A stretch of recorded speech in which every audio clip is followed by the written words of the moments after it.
Welcome to 221B Stories, where every story invites you into a world of secrets and surprises. Grab your coffee, stay curious, and share the thrill with fellow mystery lovers. Let's get started.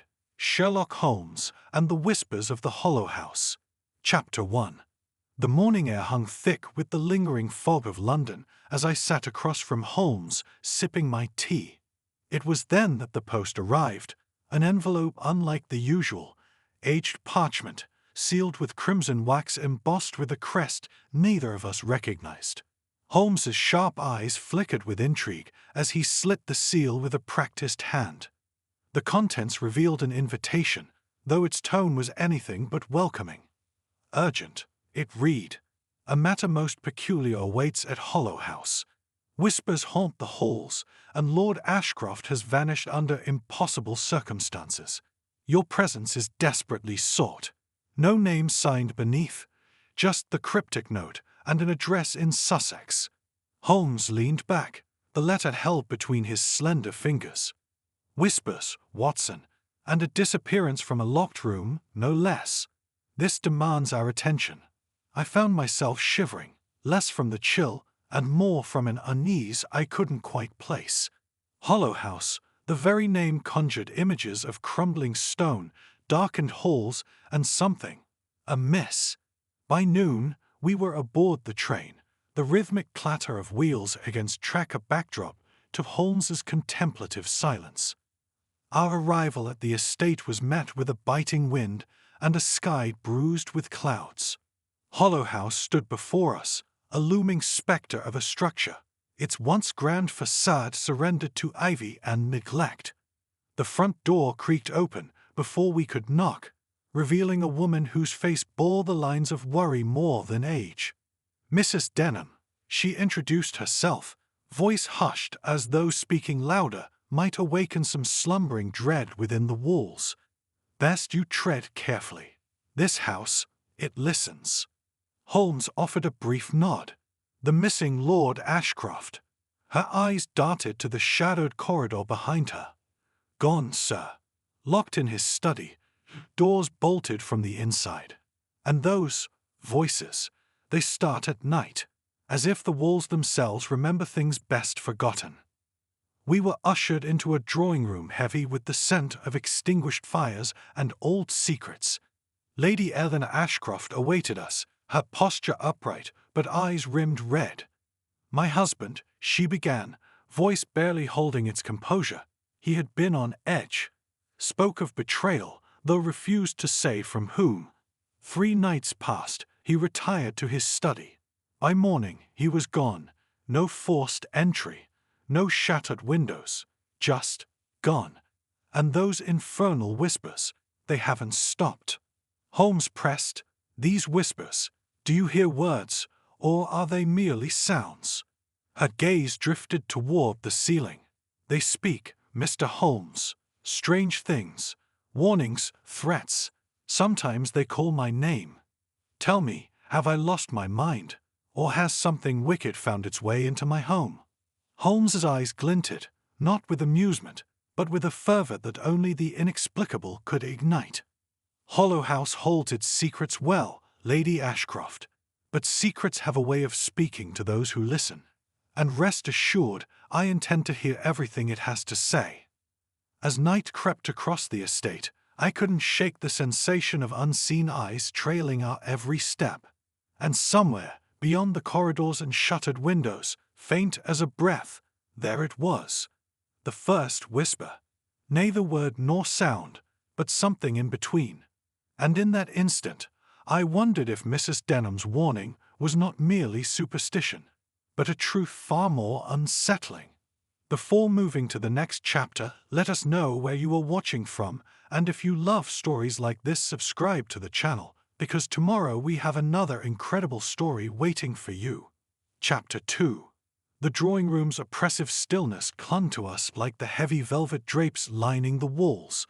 Holmes stood near the fireplace, examining the mantel's clutter of framed portraits and antique trinkets, his gaze settling on a small silver clock.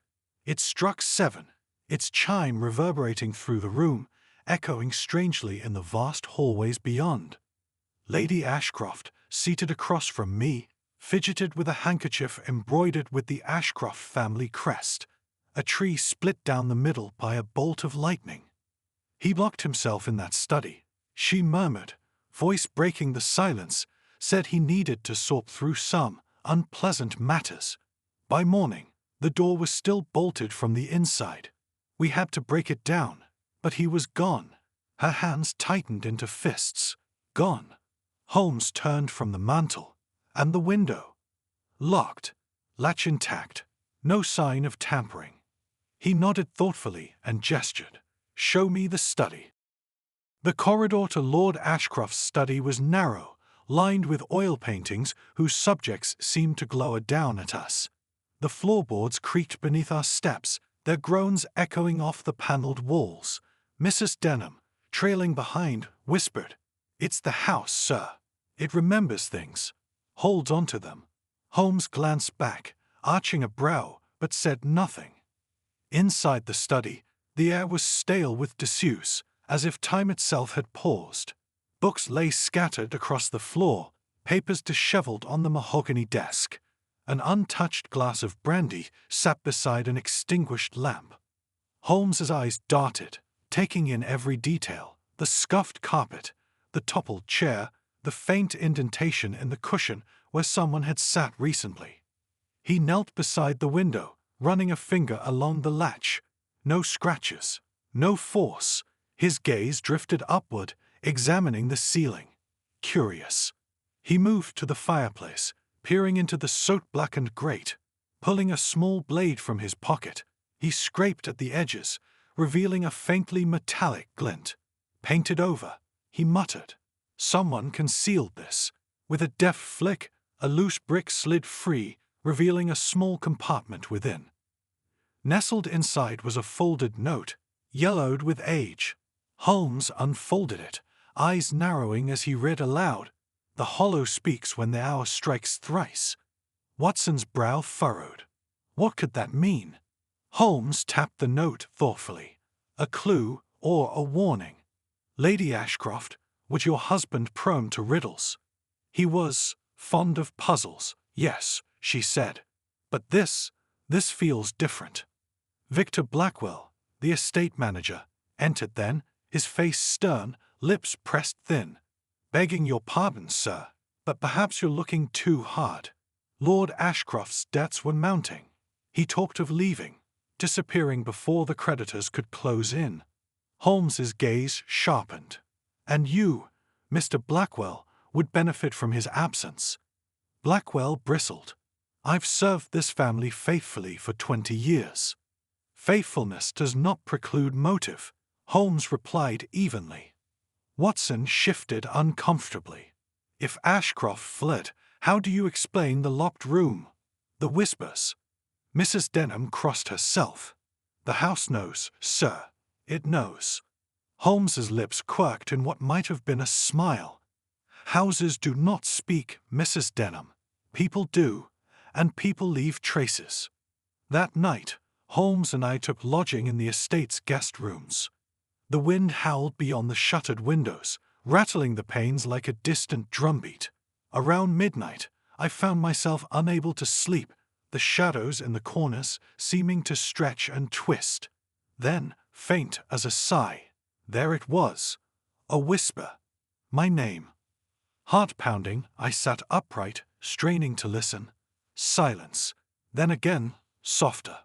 "Watson." I bolted from the bed, snatching my dressing gown and hurrying to Holmes's room. He was fully clothed, seated by the window with a notebook in hand. "You heard it," he said without looking up. "The voice," I whispered. It spoke my name." He nodded. "Yes. The question is not what, but how." Downstairs, the house seemed to breathe, the very walls expanding and contracting in a rhythm beyond comprehension. Holmes led me to the study once more. "The note," he said, "mentions the hour striking thrice. 3 o'clock. Let's see if the house truly speaks." Minutes stretched into an eternity, until the old grandfather clock in the hall began to chime. Once, twice, thrice, and the walls spoke. Not words, not precisely, but a sound that warmed into the bones, a chorus of voices overlapping, murmuring, weeping, laughing. A cacophony that seemed to seep from the wood itself. Holmes's face was set, eyes scanning the walls. Vibrations, he murmured. Not spirits, something mechanical. But in that moment, as the whispers crescendoed into an almost human cry, I couldn't help but wonder, was logic enough to explain the darkness that clung to Hollow House? Or had we stepped into something deeper, something waiting in the shadows, just beyond reason's reach? Chapter 3. The morning light struggled to penetrate the heavy curtains of Hollow House, casting the rooms in a perpetual half-darkness. Holmes was already awake, seated at the desk with papers spread before him, lines of concentration etched on his face. I entered cautiously, still unsettled from the night's spectral chorus. "Sleep evaded you as well, I see," Holmes remarked without looking up. "It's difficult to rest when the walls speak in voices not your own," I replied, rubbing my temples. "What do you make of it?" "A mechanism," Holmes said thoughtfully. "Ingeniously hidden, I suspect, designed to manipulate sound through the house. The question remains, to what end?" Before I could respond, a knock sounded. Mrs. Dedham entered, her hands wringing a cloth. "Begging your pardon, sirs, but Master Whittaker wishes to speak with you." Edward Whittaker awaited us in the drawing-room, lounging in a chair with an air of forced nonchalance. His youthful face betrayed little emotion, though his eyes darted with calculated thought. "You're chasing phantoms," he said bluntly. "My uncle was a fool, dabbling in matters beyond him. Curses, old family legends, superstition consumed him." Holmes arched a brow. "Yet you stand to gain from his disappearance." Whittaker's jaw tightened. "I won't deny the inheritance is convenient, but I had no reason to harm him. I was here that night, asleep in my quarters. Ask anyone." Holmes's gaze sharpened. "Convenient alibis rarely hold under scrutiny, Mr. Whittaker. What of this supposed betrayal Lord Ashcroft feared?" Whittaker hesitated, then shrugged. He believed someone close was conspiring against him. Frankly, I thought him paranoid. Holmes tapped his fingers against his chin. "Paranoia, Mr. Whittaker, is often rooted in reality. Fear is seldom born of nothing." Whittaker offered no reply, his gaze turning to the fire. Holmes motioned for us to leave, muttering, "Lies layered upon half-truths, the usual fabric of human motives." Outside, Holmes directed our steps toward the garden. "Notice the soil," he said, pointing to faint impressions in the damp earth near the study window.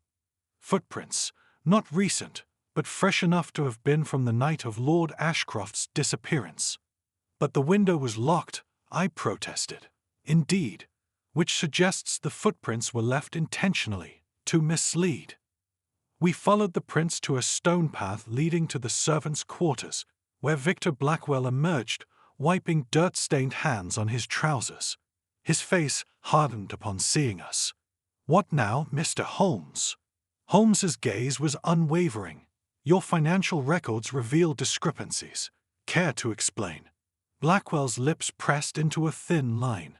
"Lord Ashcroft confronted me, claimed I was siphoning funds. I won't lie, I took some, needed the money. But I never harmed him. I argued with him that night, yes, but I left him alive." Holmes' silence was more damning than words. "Embezzlement breeds desperation, Mr. Blackwell. Desperation leads to rash decisions." Blackwell's shoulders sagged. "You think I'm a killer. I'm no murderer."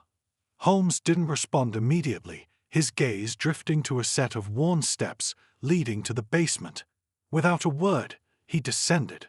I followed, the air growing colder with each step. The basement was a cavernous space, walls lined with crates and cobwebs. Yet Holmes' attention was drawn to a patch of wall discolored from the rest. Pressing his palm against it, a hidden latch clicked, revealing a narrow tunnel entrance. "A smuggler's passage," Holmes murmured. "Likely centuries old, and recently disturbed." We ventured inside, the tunnel's walls damp and claustrophobic. A faint glimmer ahead caught Holmes's eye, a lantern recently extinguished. Beside it lay a scrap of fabric torn from a jacket, dark with what appeared to be dry blood. Holmes's jaw tightened. Lord Ashcroft came through here. But why? I asked.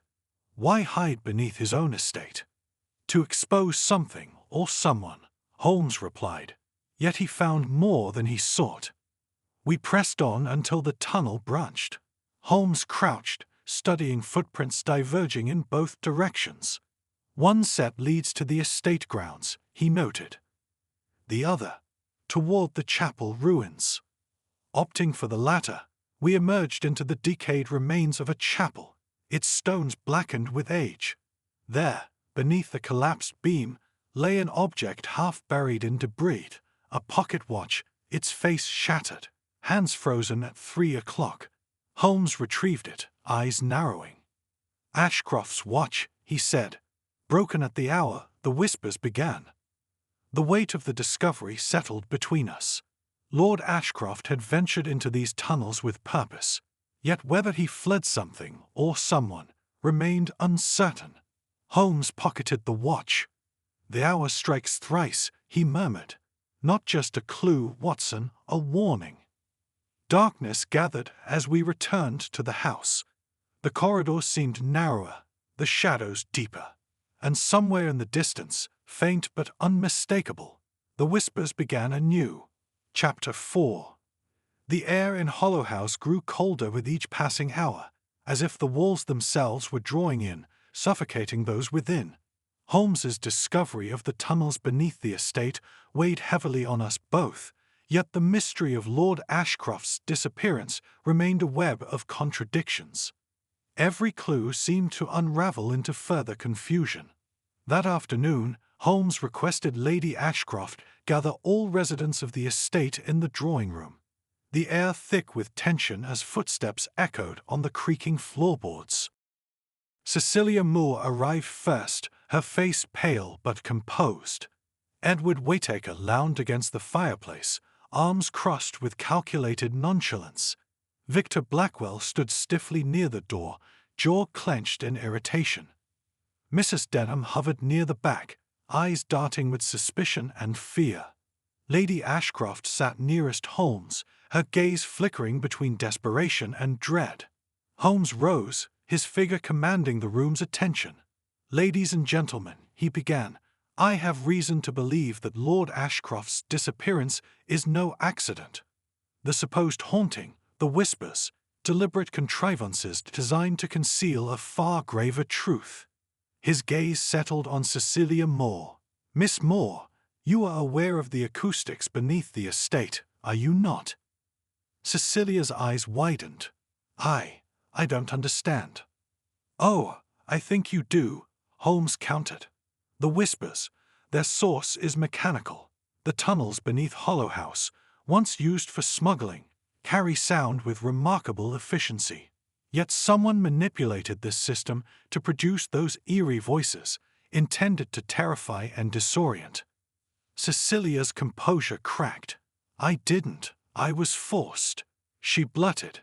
"Lord Ashcroft was blackmailing me. He discovered letters I had written, foolish things from my youth. I wanted to frighten him, that's all. Make him think the house was cursed so he'd stop tormenting me. I never meant for him to vanish." Holmes nodded as if this merely confirmed what he had suspected. "Ingenious, but dangerous. Fear is an unpredictable tool, Miss Moore." Edward scoffed. "So we've solved it, then. My uncle frightened into running away." Holmes's eyes narrowed. "Hardly. The fabrication of the whispers explains the fear, but not the disappearance. No, there is a deeper treachery here." His gaze shifted. "Mr. Blackwell, Lord Ashcroft accused you of embezzlement. Care to elaborate?" Blackwell's face darkened. He found discrepancies in the accounts. I diverted funds, yes, but I didn't kill him. I argued with him that night, yes, but I left him in that study alive. I swear it. Holmes nodded thoughtfully. Desperation breeds dangerous decisions, and yet, I believe you, at least in part. He turned back to Lady Ashcroft. Your husband's journal references betrayal from within. We've identified one betrayal in Miss Moore's actions and another in Mr. Blackwell's theft. Yet there remains one more layer. Silence thickened until Edward Whittaker shrugged. And what of me, Holmes? You've accused everyone else. Holmes's voice dropped to a dangerous calm. Indeed, your uncle feared someone close sought to hasten his death. You stand to inherit everything. And your alibi? Thin, to say the least. Edward's smirk faltered. You've no proof. Holmes's gaze was razor-sharp. Proof? Not yet, but your uncle's journal indicated he planned to confront you that evening. Perhaps he sought to disinherit you. Perhaps you feared exposure of debts or illicit dealings. Edward's jaw clenched, words on the brink of spilling when Lady Ashcroft gasped. You wouldn't. Edward, tell me it isn't true. Holmes raised a hand. Enough. I believe Lord Ashcroft set a trap for his betrayers, a final gambit. He disappeared into the tunnels, seeking to expose those plotting against him. What he didn't anticipate was how far desperation would drive you all. The room vibrated with the tension of exposed secrets and shattered facades. Yet Holmes was not finished. There is more, he said. The note found in his study. The hollow speaks when the hour strikes thrice. Not merely a riddle, but an instruction. At 3 o'clock, when the whispers crescendoed, Lord Ashcroft intended to reveal his findings. Yet something, or someone, intervened. Watson's voice broke the heavy silence. But if Lord Ashcroft ventured into the tunnels himself, where is he? Holmes' expression darkened. That is what we must uncover next. The tunnels conceal many things, secrets, lies, and perhaps a body. The assembled group shifted uneasily. Holmes's gaze swept the room one final time. Trust this. The truth is close, and when it is revealed, it will not be kind to those who sought to bury it. With that, Holmes turned on his heel, the room's tension fracturing into whispered accusations and fearful glances. As we followed him into the corridor, I leaned close. Holmes, do you truly think Lord Ashcroft's alive? His expression was grim. I think, Watson, that Lord Ashcroft was clever, but perhaps not clever enough. People who toy with fear often become its victims. The words lingered as we descended once more into the tunnels, darkness swallowing us whole. Every step deeper felt like walking into the belly of some slumbering beast, the house above groaning with its own dark hunger. And somewhere, hidden in those ancient stones, the truth waited, sharp as a blade, cold as the grave. Chapter 5. The tunnels beneath Hollow House stretched endlessly, their damp walls closing in as we pressed forward. The lantern Holmes carried threw elongated shadows across the ancient stones, each flicker revealing more of the estate's hidden arteries.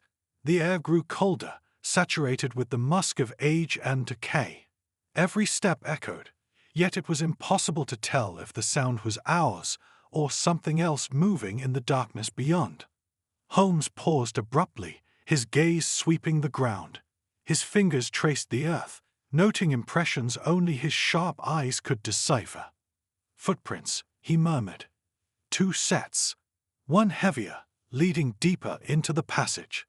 The other, lighter, circling back toward the house. His brow furrowed. Someone followed Lord Ashcroft into these tunnels. A chill coursed through me.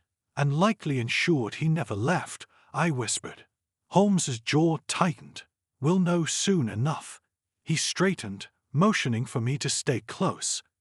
The tunnel twisted, its narrow walls pressing in until we emerged into a small chamber. Rusted tools lined the walls, remnants of the estate's forgotten past. Yet what drew our gaze was the stone floor, recently disturbed. Holmes knelt, clearing debris to reveal a faintly carved symbol, an interlocking circle and cross. A mark of passage, he mused. Ashcroft wasn't just hiding. He was searching. The chamber's far wall bore a fracture, through which a faint draught slipped. Holmes pressed against it, revealing a concealed doorway. Beyond lay another corridor, this one reinforced with timber beams long rotted by time. Careful, Holmes warned. These supports are as old as the house itself. We advanced cautiously until the passage widened into what must have once been a cellar. There, half buried beneath collapsed stone and dirt, lay the remains of a torn coat, embroidered with the Ashcroft crest. Holmes crouched beside it, retrieving a pocketbook from the tattered fabric. Opening it, he read silently before handing it to me. Inside was a note, scrawled in a hurried hand. "Trust no one. Betrayal comes from blood and shadow." I glanced at Holmes. He knew someone close was after him. Holmes's gaze darkened. He suspected more than he could prove. The question is, did he discover the truth too late? A sudden noise, a faint shuffle, snapped both our heads toward the darkness. Holmes extinguished the lantern, plunging us into near-total blackness. Breath held, I strained to listen. Footsteps, careful but unmistakable, crept closer. Holmes's hand found my shoulder, steadying me as a figure emerged from the darkness. Mrs. Denham. Her face, illuminated faintly by the weak light from her lantern, was pale with fear. I followed you," she stammered. "You shouldn't be down here. The house. It's not right." Holmes's gaze sharpened. "You know more than you've said. Speak." Tears welled in her eyes. "It wasn't supposed to be like this. Lord Ashcroft, he found out about the money, Blackwell's theft, the lies. But it wasn't just that. He discovered old documents, things best left buried." Her voice broke. "This house, it was built on deceit. Blood debts going back generations. He thought exposing it would free him, but he stirred something worse." Holmes's voice was cold, and the whispers, the fear. Cecilia's doing, she admitted. But Edward, he was furious. Said his uncle was going to ruin everything. She covered her mouth. "He came down here that night. I heard them arguing. Then, silence." Holmes's eyes darkened further. "You stayed silent while a man vanished."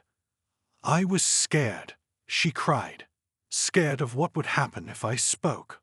Holmes exhaled slowly, the weight of the revelations settling over us.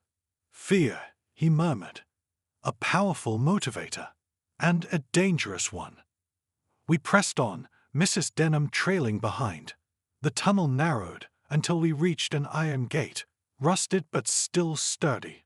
Holmes inspected the lock, producing a set of tools from his coat. Minutes later, the gate creaked open, revealing a final chamber beyond. The air was staler here, thick with the unmistakable scent of rot. And there, against the far wall, lay the truth. Lord Ashcroft's body, slumped beneath fallen beams, his lifeless hand clutching the journal Holmes had sought. His face, frozen in a grimace of both fear and grim satisfaction, spoke of a man who had found answers, though too late to save himself. Silence reigned as Holmes knelt beside him, retrieving the journal. Flipping through its pages, he stopped at a final entry. "If I fall, let truth rise. Betrayal lies not in strangers, but in those we call kin." Holmes closed the journal, his expression unreadable. "Edward," he said quietly, "the final betrayer." Mrs. Denham sobbed behind us. "He said it was just to scare him, not to kill." Holmes rose. "Intent is a curious thing. Fearful men wield it like a blade, seldom understanding how deeply it cuts." As we turned to leave, I cast a final glance at Lord Ashcroft. In seeking to expose deceit, he had become its final victim. Justice, I thought, was a cruel and complicated thing. And in Hollow House, Truth had taken a terrible price. Chapter 6. The silence in the tunnels was deafening, the discovery of Lord Ashcroft's body settling like a weight on all of us. Holmes closed the journal with deliberate care, his face unreadable as he slipped it into his coat. Mrs. Denham sobbed quietly, hands trembling as she backed away from the grim sight.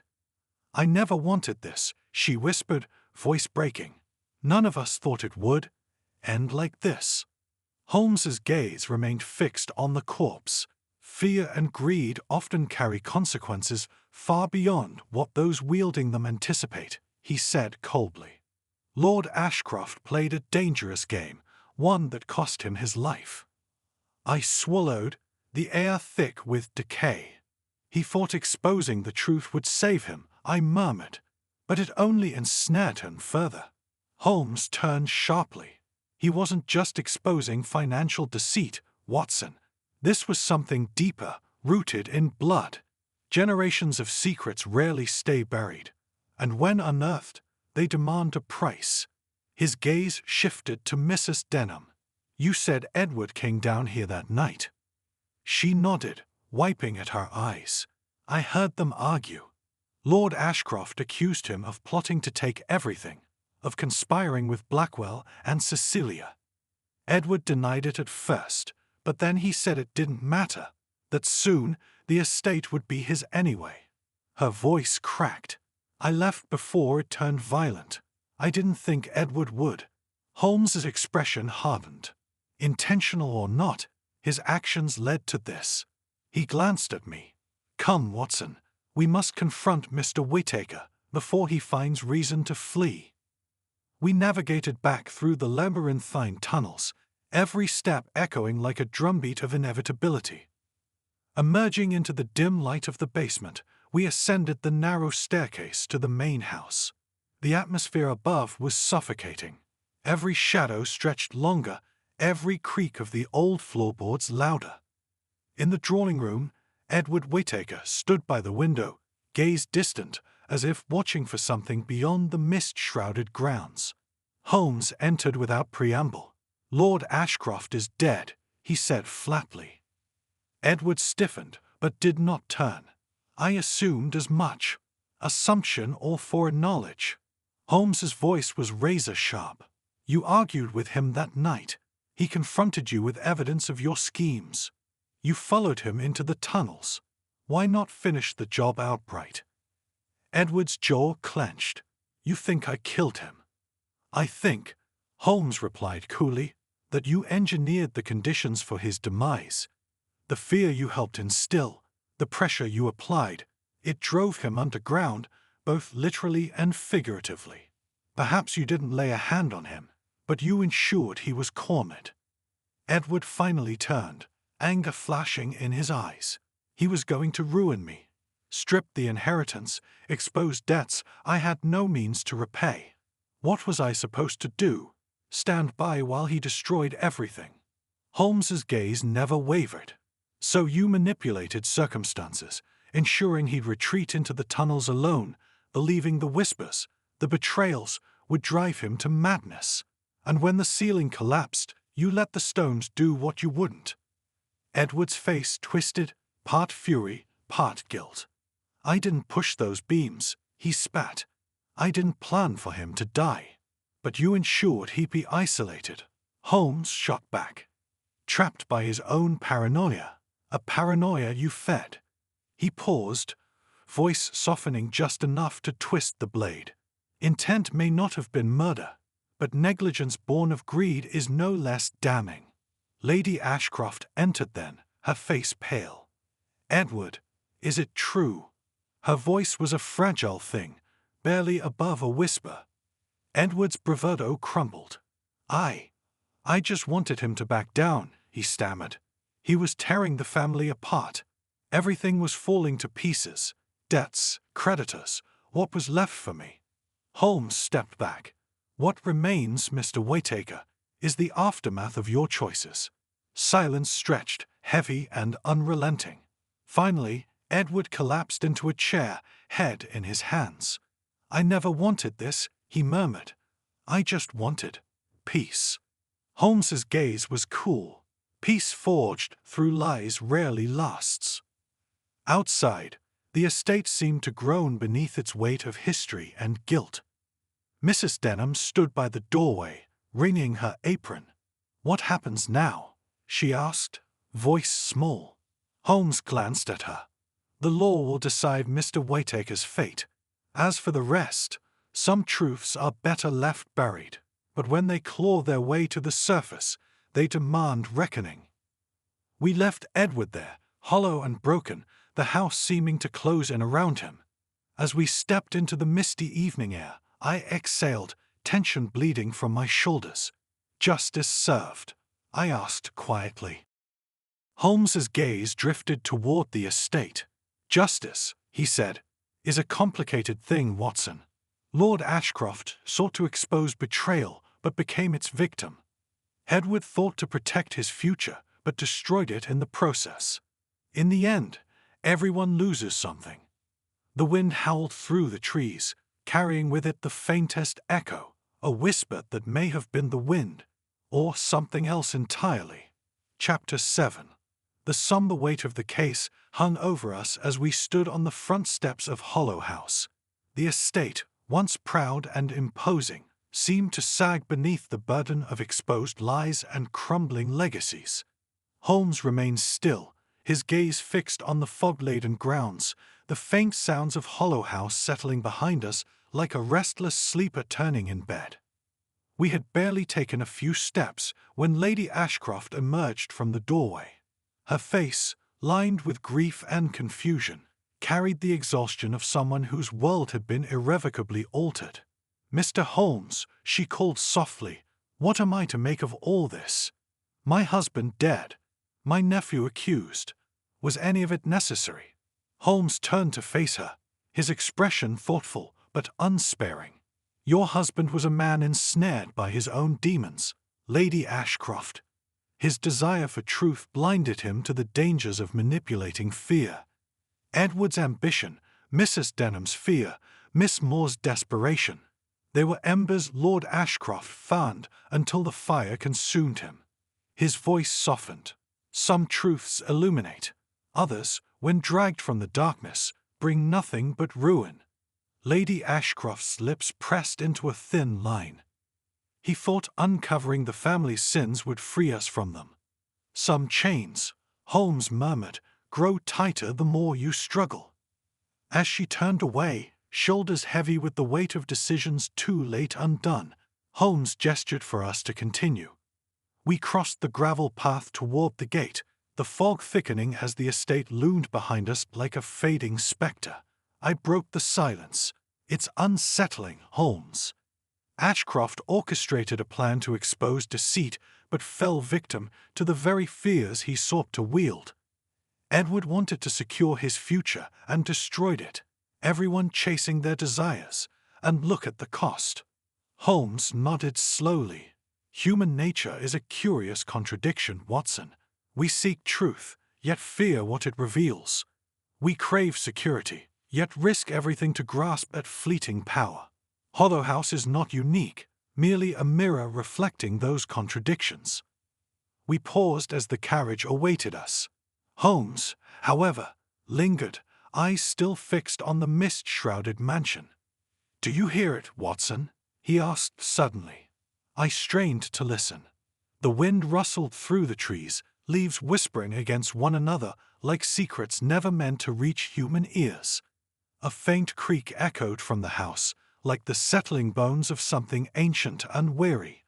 "Only the wind," I said, though the hairs on my neck prickled. "Perhaps," Holmes murmured, "or perhaps the house remembers.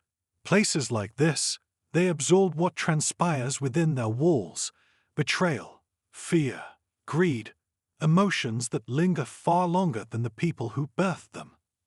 I glanced back, seeing Edward's silhouette through the drawing-room window, slumped and broken. "And what of him?" "Conscience," Holmes replied, "is often the most relentless jailer." We boarded the carriage, wheels crunching over the gravel as the estate receded into the fog. I found myself glancing back once more, half expecting to see Lord Ashcroft's figure standing in the doorway, a final spectre gazing out over the ruin of his plans. But there was only emptiness. As the countryside rolled past, I turned to Holmes. You solve puzzles with logic and deduction. But what of the human heart? No logic can fully account for fear, ambition, regret. Holmes's gaze remained fixed on the road ahead.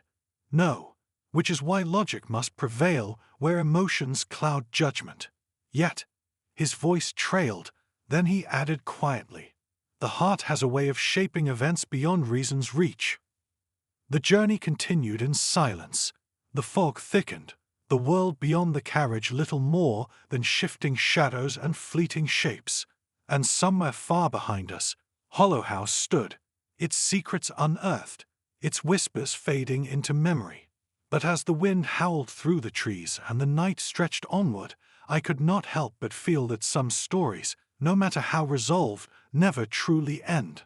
Sometimes the past doesn't stay buried, and sometimes the whispers never really stop. Chapter 8. The journey back to London was enveloped in a brooding silence, the kind that weighs heavier with distance. Holmes sat across from me, his fingers steepled beneath his chin, eyes half-lidded, but far from restful. The countryside blurred beyond the carriage windows, but my mind remained tethered to Hollow House, the echoes of whispered voices still playing tricks on my thoughts. I found myself glancing back down the road, though the estate was long since swallowed by fog and night. Breaking the silence, I said, "It's unsettling, Holmes. Even with the truth laid bare, it feels as though something remains unresolved." Holmes opened his eyes, gaze sharp despite his stillness. "That is the nature of certain truths, Watson. They don't offer comfort. They illuminate ugliness, revealing layers that many would prefer remain hidden." I shook my head. Edward's guilt was clear, but I can't shake the sense that Lord Ashcroft orchestrated his own undoing. In seeking justice, he became a victim of his own obsession. Obsession and righteousness, Holmes said thoughtfully, are close cousins. Ashcroft believed unearthing old betrayals would cleanse his family's name. He failed to account for the consequences of exposure. Some secrets, when revealed, act like acid, burning through everyone they touch.